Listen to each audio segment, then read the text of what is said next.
Welcome to all of you who have joined us for this conversation about the joy of choral music. Welcome to the campus of Calvin University in Grand Rapids, Michigan. We're here in our recital hall this morning. I'm thrilled to be able to be in conversation with our guest on campus this week, composer Dan Forrest, who's traveled from South Carolina up to Michigan in late winter, early spring. We're so grateful to have you here, Dan, on campus. Glad to be here. Thank you. So grateful for Calvin colleague Pearl Shangkuan, Director of Choral Activities here at Calvin. A wonderful week for a composer-conductor collaboration. My name is John Witvliet, Director of the Calvin Institute of Christian Worship, and it's my joy to be able to ask questions today and to probe the joy of choral music with a composer, creator, conductor, and to know I'm working with two wonderful colleagues who enjoy that collaborative work and bring to it a deep and abiding Christian faith and witness through the work. So thank you so much for joining us today. I'm suggesting that we begin with a discussion about particular pieces of music and music that has settled into your souls and been significant. And I've suggested we begin with a Dan Forrest composition, knowing that you each, of course, will come to that so differently. And so, Dan, if you'd begin by taking us to a piece that has opened up your soul in a way. Yeah, everything that has been written during COVID is a matter of opening one's soul, right?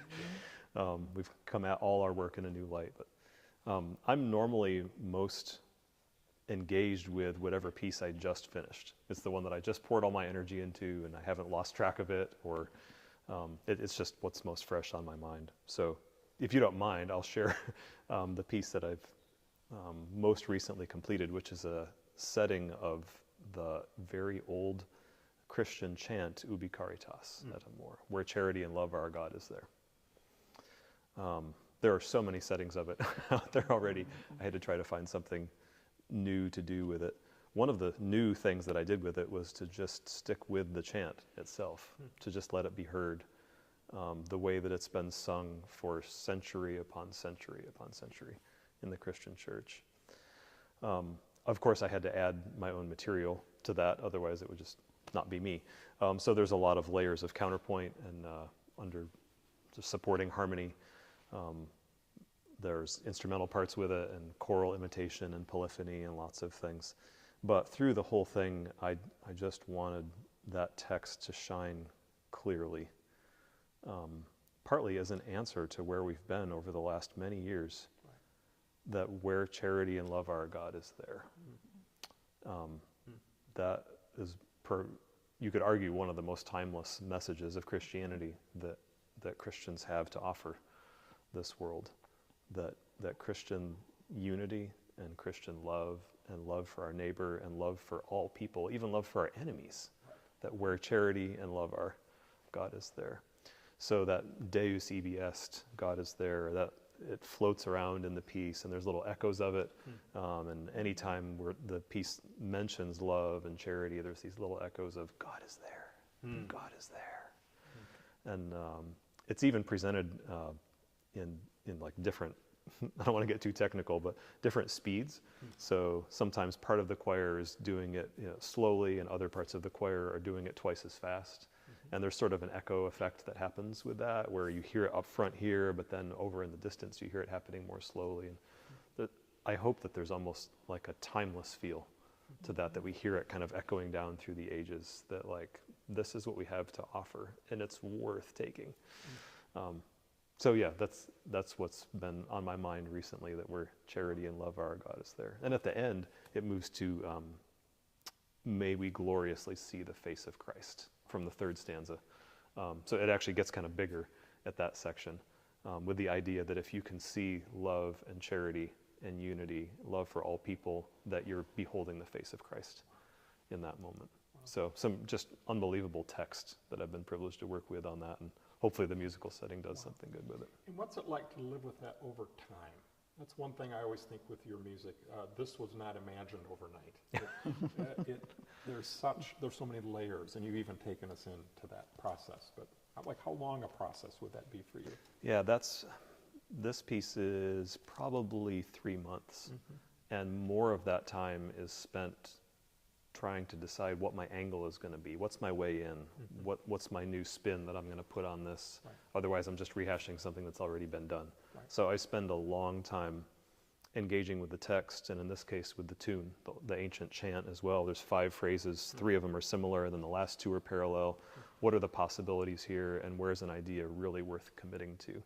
So yeah, a majority of that time is just spent, what can I do here? And then you have to take the bold and courageous step of saying, I'm going to commit to this idea. I think this has potential. And then from that point, it's adding all those layers and getting all the details right until you just feel like there's nothing that can be better about this piece. There's no note that's out of place or anything missing.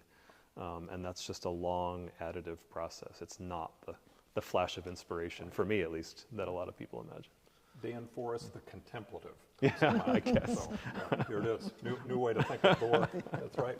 Pearl, how about you? Yes. What piece comes to mind? 3 pieces. When Dan talks about music written during the pandemic, that first few months teaching shalom to my own students.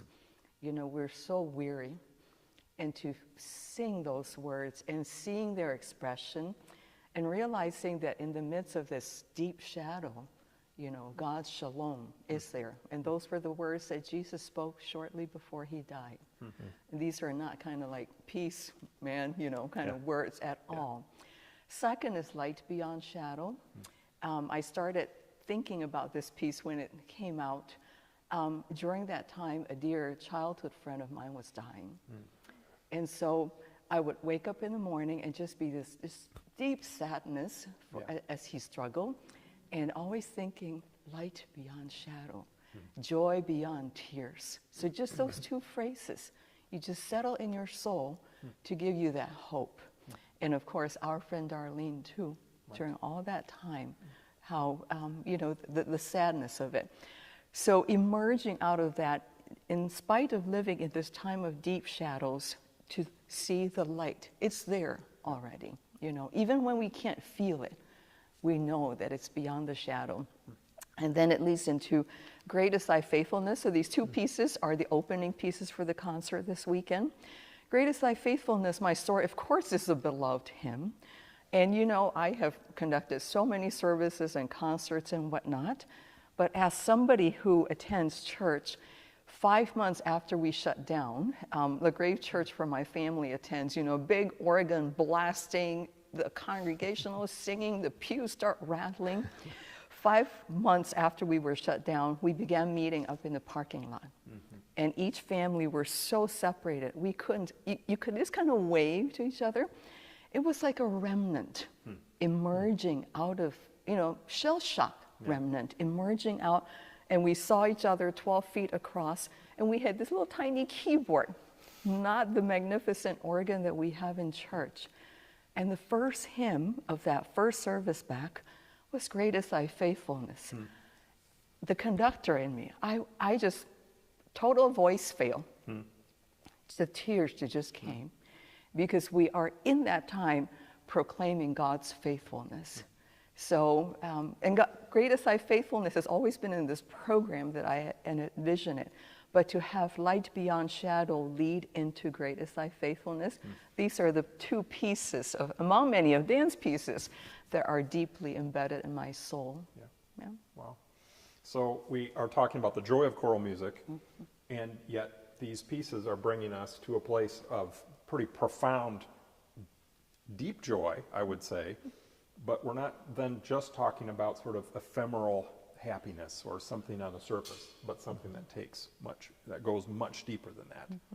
And it's a joy for me to know, Dan, about how your music has done that, and Pearl, your choral leadership has been so powerful in bringing people to that place of deep healing and also insight.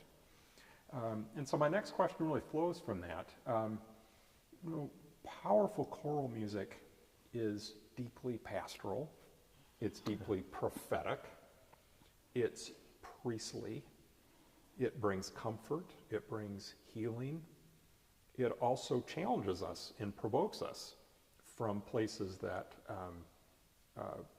places where injustice is too pervasive. Would you reflect a little bit on choral music as prophetic and choral music as pastoral, and that calling, really, that we receive. So, Dan, perhaps first. Yeah, I think composers wield or grapple with powers that are kind of beyond their control. I mean, the stuff that you just said about what music is able to do, I think sometimes people presume then that the composer sits down and knows exactly how this is going to strike someone, and I know this one will comfort the weary when they hear this note. It's just not, it's not that easy. Right. But yet, when we sit down, we as composers, and do what we do, and when we do a good job at it, do our job well, and set text in a way where the combination of words and music is more than the sum of the parts, and there's that extra little bit that we can't fully explain. When that happens, and that's a gift, not something we manufacture, when that happens, we recognize just how weak we are, honestly, and how small a role. The more effective my music is at comforting the weary, or at challenging where challenge needs to be offered with a prophetic voice, the more effective it is, the more I realize probably how little I had to do with it. And I really mean that. I'm not just trying to say that as a platitude. I do my best with the text that I'm given, and the ideas that I have, and the training that I'm given. But in the end, it's so far out of my hands. And when I put a piece of music out there, and it does exactly what it should do, and it feels just right, there's almost a sense like this piece had to be, but it didn't have to be me. You know, like God could use anybody that he wanted to bring this into the world. If this is really going to make an impact, you know, it didn't have to be me. So there are times when I hear my own music and I'm comforted by it or challenged by it. With that, and I'm not even thinking so much like, oh, there's my baby. Yeah. Those are the notes that I wrote. It's not like that at all. Yeah. It's just like, oh, that piece of music it's right. It's doing what it's supposed to do. And if it's speaking well, it's probably less me and more God speaking through it and using his Spirit through it. I love the way that I get to have a role. So I guess I say all that just to say, like, it's not so much me that's doing the comforting, or even my work that's doing the comforting, but this music is a means that can be used. And when it gets used that way, those affirmations are so powerful. I've had people write and say, I almost gave up on God and gave up on faith completely, but if there can be music like this in this world, I can't just let go of the idea that God is the one who put it here, and there's something divine. I can't. There's something here that I just can't let go of. Or people who have said, I was thinking of harming myself or taking my life, and this piece came across my playlist, and I stopped and realized and thought twice, and now I'm here today. You know, I mean, those are some pretty extreme examples that I'm offering, but those things actually happen. Wow. And it's beyond me as the guy who wrote the notes, that music can be used that powerfully. And so that's why I say it's a force that we just dabble in, but it's so far beyond us as composers how God can use it. Wow. A lesson there for all of us, preachers too, not to try to over coerce or manipulate, but to simply let be the strength of these texts and the work. So that's a good way of putting it. Powerful lesson. And how about for you, Pearl? Well, right now I'm living and breathing the Danse Jubilate Deo along with the Bach B minor Mass. These are two works. Wow. The full scores are so big they're in my living room floor because they don't fit in a regular music stand. So I've got these two works in the living room floor when I'm studying, because I'm also preparing for the symphony chorus. With the B minor Mass, it's just almost 300 years, right? Yeah. The work, the timelessness of the message. Yeah. And that God has been here all the time, not just God of all times, and then God of all places, Jubilate Deo. Yeah. The joy of that music, it's based on Psalm 100, but it helps me to look to Revelation 7. When I look and behold, I see this multitude from all people, all nations, in 7 languages in that work. But in the midst of this, it keeps my vision toward that yet to come. And so in learning and in teaching Jubilate Deo, and with all that's happening in the world today, it's reminded me of the worldwide body of Christ, and to enlarge my heart to love more peoples. And the situation over in Europe right now, it's just especially heartbreaking, but not only there, but any place where there's suffering, where there's war. This joyful music actually helps me to broaden my perspective, because it's, "Oh, be joyful in the Lord, all ye lands." And I kind of focus on that as well. Yeah, so powerful. Well, and the way that then music, and I think of your music and much of the music that you've led, schools us in empathy to understand a completely different kind of experience, and so powerful, so powerful. I really want to ask you both about collaboration, because you have a history of collaboration, some memorable collaborations. We call it partnering in crime. There you go. So yes, that twinkle in the eye question. So talk a little bit about the joy of collaboration. Pearl, perhaps I could start with you here. What's it like for you as a conductor to be able to work with a composer and invite students into that energy? We're fresh off our first combined rehearsal last night, and Dan asked, I didn't know that he would accompany. He said, "Well, I want to play," and he sits down and he starts the introduction of Witvliet Deo, and I saw my students' expression. Even with our mask on, I just thought, oh my goodness.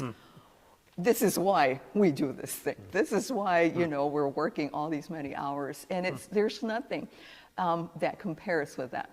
Last night, "Great is thy faithfulness." We started there, and there's just this way of, I kind of think of it as co-conducting. He starts, I come in, and then he comes in, and we come in. There's just nothing that beats that, and I think that my job as a choral conductor is to go inside the head of a composer as much as I can. Why is that tenuto there? Why is that staccato there? And from those and other music rhetorical devices, think, he is preaching. And this is what I share with my own choirs all the time. Where's that tenuto? Why is he there? Why is that suspension there? Because we use these, the craft of it. There's a much deeper message, but there's nothing that beats that. My students sang this morning. They were like so psyched because of that just experience of collaborating. But before my first collaboration, actually with Dan, I was quite nervous because I cooked up this project and said, "Hey, we're going to Normandy, France, and we're going to do your Requiem for the Living." And 2 weeks before I left for Paris, I thought, what did I do to myself? Like, what if he doesn't like it? That kind of stuff. But it's been such a sheer joy. I just really count these collaborations as highlights of my professional life, because it combines both the artistry and this deep place in the soul, this place of deep faith. When those two combine together, no better place to be. Wonderful. And how about for you? Yeah, so many thoughts. One is that what sets a conductor like Pearl apart is that she doesn't just look at the staccato or the tenuto and say, "Oh, that should be short, that should have emphasis, that should be long." She says, "Why is that there?" That makes all the difference for me. And I frequently embarrass Pearl by saying in front of her choirs, like, I could probably count on one hand the number of conductors that I would trust as deeply and completely with my scores as Pearl. But I think those few conductors are the ones that ask that question. Why is that there? Like, what are we actually trying to say here? And sometimes conductors ask that question and maybe come up with answers that weren't what I was after, But Pearl seems to find exactly, she looks at the page and understands my intent. I have, if I describe my job badly, like those memes do, it's that I hear voices in my head, and then I write down a secret code so that other people can hear them too, and I get paid to do this. Which is a great meme. the weirdest thing. I need to put that out there on the social medias. But yeah, music begins with imagined sound, with potential sound, and then I use this bizarre code of lines and dots and bars and flags and all this stuff to try to capture sound. How do you do that? How do you capture sound in this weird language? It's a code that we write on the page. And then, in my case, I rely on a conductor to interpret that code to somehow then hear what it is that I was hearing again in my head.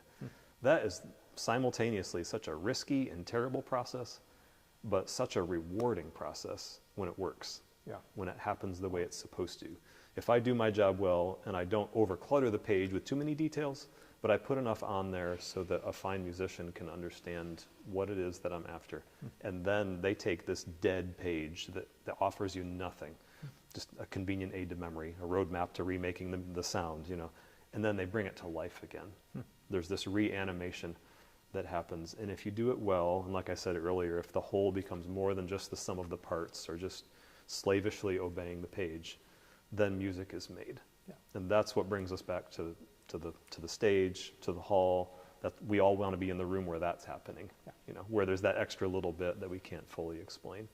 So for me, as someone who is a competent pianist and a competent composer, but a terrible conductor, I'm dependent on this kind of collaboration. But I love it because it lets me like just stay within my skill set and do the things that I do well.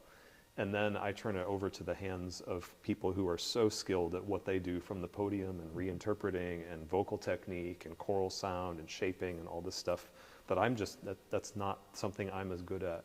And the music making is so much richer than it would be if I were on the podium trying to just beat out patterns or something and give a cue here, you know, like it's so much better for that collaboration. Now, is there ever a time where you're in this collaboration, you think, no, that's really not what I had in mind, or there's a disruption and you have to have a conversation later. I mean, how does that go when you experience that? It's part of the process. I fully embrace it. I have to pick battles sometimes, like what's worth fighting over and what's not. With Pearl, I don't pick battles at all. I just speak freely. Like last night at rehearsal, there were through rehearsal, maybe once a half hour or so, there would be something that I would say like, oh, I think I would do it this way. Or there was one place where I in an interlude, I sped up and I knew, I thought, I bet she doesn't normally speed up this much here. And I looked up and sure enough, she had grabbed her pencil and was maybe like, she felt it. We were co-conducting. We knew what was going on. And it was funny. But there's very little that I have to fix with her. With other conductors, sometimes they bring something better than what I envisioned. Sometimes the music is asking for something, and I got so stuck on one train of thought that I missed it. I'm not always. At some point, the music makes demands of me, and I'm the servant of the music, not its master. So sometimes a conductor picks up on something like that, and then I'm the one grabbing the pencil, saying, "Oh yeah, I should have done this. That feels right." Feels righter than what I did. But then there's a time and a place to say like, I think we're coming up short. I think it could be better if you do what I was after. So could we try this and see what you think? But they're my collaborator in the end, not my servant. So there's always give and take. Give and take. That too is beautiful, and it's right. It's wonderful. Say maybe one little additional word about Witvliet, this piece that you're working on this week together. And especially for listeners that will experience that piece, is there a place, Pearl, that you'd really want people to be paying attention, or that you'd love for them to know the story behind one of the movements, 7 languages, this Psalm 100 text, this all nations vision? It's like an international buffet, and I love to eat. So it's for me say, oh, look at all those, you know, the different textures, the different tastes. Of course, representing the land of my ancestors, I'm grateful that Mandarin is in there, though it was very hard to teach. Mandarin is one of the hardest languages to sing in, and I feel like a chiropractor fixing their mouth to get there. But I would hope that everybody comes with that kind of feel like, oh, let's taste this out. Even if I don't understand the language, I know the joy behind it or the comfort behind it. And I had told the choirs, it's 7 choirs singing 7 different movements, that we don't feel that it's just one of us, because we have now attempted in learning, in singing these languages to at least understand, get a feel of what it is to be like other people's. Wonderful. And how about for you, Dan? Is there a place where you would say to, you know, perhaps someone who doesn't listen to a lot of choral music, and we'd want to say to them, oh, when you listen to this piece, I can't wait for you to experience this. Any moment that stands out? Yeah, it'd be similar to what Pearl said in terms of the variety of languages, and then hopefully musical gestures and instrumentations and idioms that draw from that. It's a real challenge for me as a white guy, an American composer, to take on some of these other cultures, both the language and the aspects of music that I'm trying to emulate, and not appropriate. Yeah. So the goal here is to lift up these traditions outside of my own and to honor them, to present them in a true light, and yet to be clear that this is kind of my take on this. That was a big wrestling point in the music. Like, do I want this to sound like as authentic as possible? If so, then why am I writing it? I shouldn't be the one to try to do that, because I'm not from that. I haven't been to China ever, let alone really understand the musical tradition. So there's a tricky balance there to be had of, this music is my voice, it sounds like me, and yet I'm immersing myself in that culture as much as possible, so that you hopefully do feel like it's 7 different choirs, 7 different places that you went to during the course of hearing the work. Wow. So you hear the language, and then there are little things in each movement. I just did a lot of research, a lot of internet research on each of those languages and the musical idioms involved coming from that background. Sort of like Bartók did on the Hungarian hillside, took his little recorder and went around. And he did that on the hills of Hungary. I just did it on the internet with all these different cultures, and tried to absorb enough for weeks at a time to where then I could write my own music that would be me, but still feel like I was in a graceful and I don't want to say authentic, but in a musically, in a way that has integrity, tipping my hat to these influences that I had been absorbing for a while. So I hope that someone comes away with that sense of, yeah, this felt like it was written by this guy, and yet this is his background, but yet there's all this other stuff. And I hope that by the end we have a renewed understanding of what it is to say, sing for joy, shout for gladness, all the earth, and oh, be joyful in the Lord, all ye lands. That it's not just each individual context that has definitely sung and read and used that psalm, but that we get a sense of all the kings of the earth bringing their wealth into this. And here's all these different cultural treasures being brought before the Lord all at once. Wonderful. And if I may add, the 6th movement is all one word, Alleluia. And I always say to my own choirs, it is one word. Wherever you go in the body of Christ, you don't need translation. We know what that feels like, and it's different Alleluias, different timbres of Alleluia, but you'll hear that over and over again. And it just comes out that even if we don't speak the same language, we can say Alleluia. It's a universal transliteration. In the program notes it says nearly. There might be a couple languages that translate it, but almost every language just it transliterates. Alleluia. Powerful. Along the way, especially where you've mentioned programming as something you pay a lot of attention to, and I know that, and we have long conversations together every year about programming. So I really would like to ask both of you, conductor, composer, about this process of choosing music. Music of such depth and beauty, and yet it makes such a difference how it's presented, how it's framed, how it's introduced. What, Dan, would you say about programming do you especially appreciate and notice? It's such an art. In a way, it's very hard to talk about. But as you see people making choices with your music, or as you make choices about what music to sing in a worship context or in other programming that you have the opportunity to do, what have you learned about that key task? Yeah, I'm mostly going to deflect to Pearl on this, because my job is mainly to provide options. Here's the smorgasbord now. What can work in your particular context? I do love it though when conductors pull together one of my works with something else, or a couple of my works with something that I wouldn't have thought belonged together. And I've had some unique surprises along the way about, I wouldn't have thought to do that, but look how well that works in terms of theme, or sometimes in terms of key relationship or continuous sound, not taking a break between movements. But yeah, mostly I just tip my hat to the conductors that have to do that hard work. I'm grateful for them. Yeah. So, It is fun. Pearl? Programming is a lot of work, but a lot of fun. It's like when you kind of put together a dish. Since I work with undergrad students, 18 to 22 years old, and I do a fair amount of guest conducting, also with that age level of singers, I try to program things that, yes, while we work on skills that we have to develop, better sight reading, better rhythm, better intonation, all of that, there's always music that I think when they come back to it, when they're 35, when they're 45, Yeah. when they're 60, when they're 80. And it's those kinds of pieces that I always think, and that's why I love dance music. And I very, very often program them in almost every single program because it speaks to them in a different way.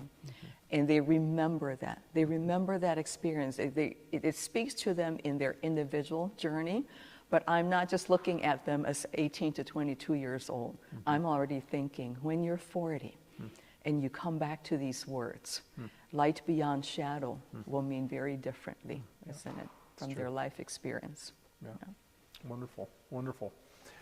I'd love to have a conversation with you both about music and worship. And this is, of course, a key theme in our work at the Calvin Institute of Christian Worship. And it's absolutely wonderful to work with musicians who are so nimble and flexible, who are comfortable in a concert hall or doing music in an informal setting or a community choir, all kinds of different contexts. And then also wonderful to work with people who have hearts of worshipers and who love having the craft that they're gifted in contribute to public worship of God's people. Say a little bit about what that dynamic is like for you. You work in so many different settings, and what do you find especially beautiful or compelling or challenging when you put the music and worship hat on, especially perhaps in your own church too? I tend to focus more on the unity between those situations than the difference. I've gotten to study with Alice Parker a couple times, who quotes Robert Shaw as always telling his symphony choirs and his festival choirs to preach the text. Yeah. And the first time I heard that, I thought, well, that sounds familiar, like that's what we do in church choir, but that's being used in every possible context. One of the amazing things about choral art is that it's not purely there just for the sake of pretty notes. We have something to say, and of course you can say something with an instrumental solo, but we have something propositional to say, and there's a way that the notes are more of a means than an end in that context, and that's true of a worship context, or it's true of a concert context. There's something that the composer and therefore the conductor who programmed it felt was worth saying, and we need to say it clearly, and we need to say it well, and we need to let the music heighten our reception of what that text is trying to communicate. So I find that same process in the concert hall and in worship. I do have a little bit of a burden that we can receive choral music in the church as a really meaningful aspect of worship. That sitting in the pew, even though someone else is performing at that moment, is not a matter of disengaging, and that it's not less worshipful just because somebody else, there's that pendulum swings. Yeah. Certainly, at least I think in church history, and there sometimes I think these days we have a sense of like, the congregation isn't involved at this moment, so that's not worship. Oh, but it is, and the ability to receive a musical offering that's of more skill and more excellence than the congregation can do. I mean, they have their place too. I wouldn't want the whole service to feel like that. But to have one little portion of a worship service where we just listen, where we're still and we receive. I mean, there's so much else in worship where, during a sermon or a homily, we sit there and receive. It's not less worshipful just because we're not speaking those words at the same moment. Yeah. And so to the ability to receive music that way and to respond with a heart of worship in that moment, I really want congregations to understand, to develop that skill, to understand what's involved with it, And I don't want the concert hall to be the only place where we receive and reflect. And people have a worshipful experience. I'm kind of ranting now, aren't I? No, it's good. It's good, yeah. People have a worshipful experience in the concert hall, whether they realize it or not, as they take a text. And for a Christian who's in the concert hall, recognizing this ultimate source of beauty with a capital B, and understanding where this comes from and who made me to respond this way, and why is this text speaking to me so powerfully when it's presented to me musically instead of just being spoken. And where did all this good gift come from anyway? Yeah. You know, I don't want the church service to not be the place. Sorry for the double negative. To not be the place where we experience that and where we learn how to respond that way. I want the concert hall response for the Christian to be an overflow of what we're used to doing in worship, rather than vice versa. Like, well, we do that in a concert hall, but maybe I can do that in worship too. Right. You know, like I want people to understand those feelings and those heart responses of worship in church, and then the concert hall, like, oh yeah, we know how to do this. Yeah, that's good.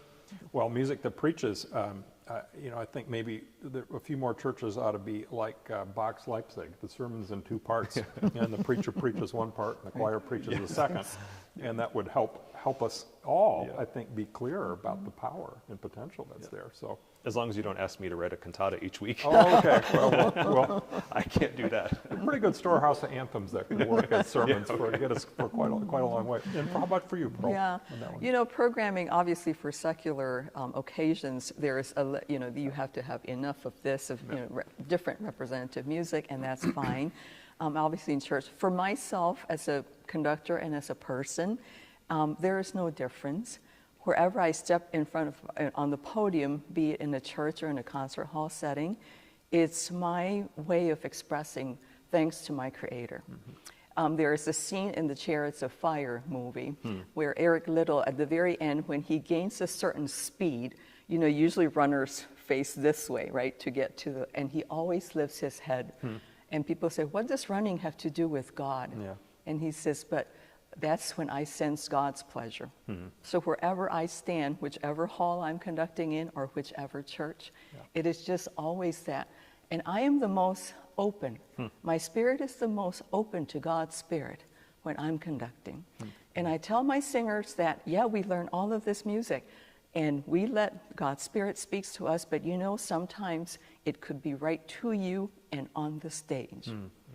Or somebody, my conductor's back can sense an audience engagement after all these years. Conductor's So, back. it's like, there's a sensor back there, and I know they're with you, and somebody needs to hear this. To me, it doesn't matter whether it's on a church or a concert stage, that we have a hunger for peace, for meaning in our lives.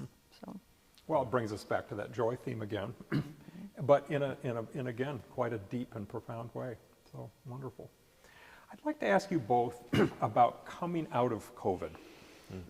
Oh, do we pray that that's in fact what's happening right now, that we're getting beyond. But wow, what a challenging season it's been for choirs, for composers. And I'm thinking of all the choirs that need to be rebuilt, the student experiences in choral music that have not happened for, in some ways, an entire generation. 2 years is a huge full generation in a lot of high school choral programs, for example. What are some of your hopes and dreams and challenges that you'd love to offer too, related to this next several months of coming out of COVID?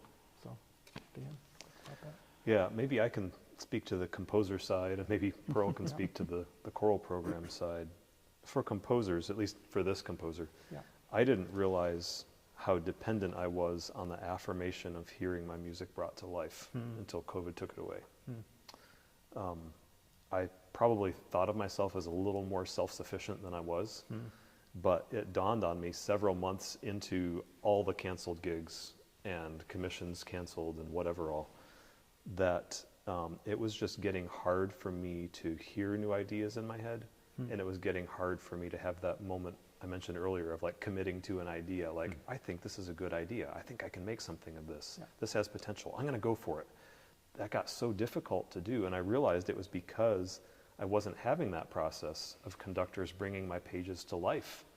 That sense of reanimation was missing, and it started to feel almost more just like a hypothetical exercise to dream up music that could be, maybe, or not. Right, right. Yeah. And it started to become difficult to compose. Every composer, I don't want to project, every composer is different. Some composers thrived during the shutdown and just had all this music that came out, but I know I'm not the only one. Yeah. And it might even be a majority, it might even be a strong majority, who it became difficult for because you didn't have that affirmation of like reinvigorating your aural imagination and your sense of being able to hear real sound in your head because it's been being brought to life. And then the affirmation of audiences responding, or even of the choir, their joy of like, yeah, this is music worth making and I like this piece. And that loss of affirmation was perhaps just as impactful as the loss of income or royalties or performances or whatever. So coming out of COVID for composers, I've encouraged conductors, choirs, where they can to, number one, buy and program a little bit of new music if you can, because the composers will appreciate it a lot, since there's been so little activity in terms of commissions or in terms of sales and performances and licensing. For those of us who do it for a living, we're dependent on that. So think of your living composer when you get a chance, if you're able. And second, I've encouraged directors and choirs to just express some affirmation and some encouragement to composers who are sitting there thinking, do I actually have any good ideas anymore? I mean, any good composer wrestles through self-doubt because they have some self-awareness and they realize not everything that I write is great. But that self-doubt can just completely overtake a sense of healthy confidence and courage, creatively speaking. So write a few notes. Send some composer whose work you appreciate, send them a note. Have your choir students write just even little brief notes of this is what this piece has meant to me if they're interested in it. And it doesn't have to be me, but just whatever composer. A choir did that for me this week. I got like 8 pages of people responding to this piece of mine that they were working on. And it was such an encouragement. And it literally makes the composer feel like, maybe I do have something to still offer. Okay, I'll go get at it again. That's really important. That's good. Powerful. Beautiful. Pearl, what for you? You know, from the choral end, first of all, my new heroes are choir directors in high schools, elementary school, middle schools. There are so many days when I think it's really hard being a collegiate conductor, teaching choral music during the pandemic, but it's nothing compared to them. I remember 6 months after we shut down was our first rehearsal back in person. This is with Capella, and we were in the Calvin Chapel. We were about 12 feet from each other, wearing these Donald Duck masks. We could hardly hear each other, and I just started a basic warm-up of a 5-note pattern, and the tears that flowed, because we didn't know how long it would be before we could get back to hear that human sound. We weren't in screens anymore. We were actually seeing people even if we couldn't hear them really well. I think what it's done is it's unified us in a way we have a shared experience. It was taken away from us, and now we know how much more we treasure it. And the second year coming back, I noticed that my choir, it's a different spirit. That when we come into rehearsal, we no longer take it for granted. Because it could shut down and then we get sent back home again. So there's something like, and we have to work with the skills, and I have to keep thinking, okay, you know, some areas are a little bit more rusty than others, but I'm not teaching about that. That will go along. But right now is to just affirm them, to empathize with them, that they're still singing. They're trying mightily, even when we're masked and we're spitting consonants like crazy and all of those other stuff. But it's the spirit is a little different, and I hope that we carry that. So that's a good point. As we emerge out of this time, and when the masks are off and all of that, that we remember what it felt like when we couldn't do it. And I had told my choir, I said, click save. This is one moment I want you to remember that you're not, oh, now we have to come to rehearsal. Now she says we have to, whatever. It's now become so much more treasure, and we realize how essential it is to our human spirit to do this activity together. Well, in a world with so much loneliness and despair and division, there's so much to lament. What a gift. What a gift to be able to celebrate and to work hard to promote. And so on behalf of our audience, I want to say thank you, Dan Forrest. Thank you, Pearl Shangkuan, for all you do and the powerful witness that you provide. And on behalf of both of you and all of us at Calvin, to say to our audience, we're cheering for you, we're grateful for you, and we encourage you to be grateful recipients